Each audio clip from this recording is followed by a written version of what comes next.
report naman mula sa Camera Vlogger sa pinayuhang personal na pumunta sa susunod na hearing ng TRICOM Zoom interview, bawal umanong i-demand. RH12, Milky Rigunan, Mana Milky.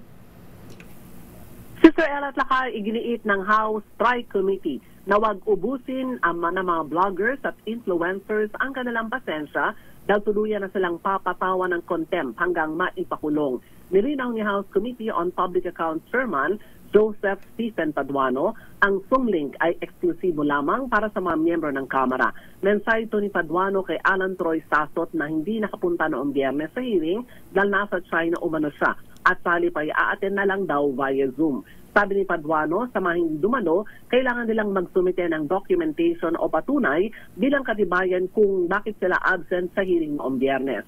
Sa 11 individual na unang nabigyan ng subpoena, 8 lamang ang sumipot at no-show, sina Lauren Badoy, Jeffrey Celis at Tisasot. Matatandaan, bigo ang mga vlogger at influencers na makuha sa Korte Suprema ng Temporary Restraining Order o TRO. Talayuning matigil ang hearing tungkol sa disinformation ng House Tri-Committee.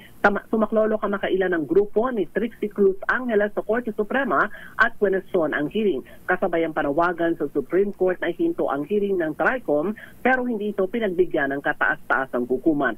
Ang susunod na hearing lakay Sister L ng TRICOM ay sa darating na April 8. Ako si Milky Rigunan nagulat para sa DZRH. Una sa Pilipinas, una sa Pilipino. Maraming salamat, Manang Milky.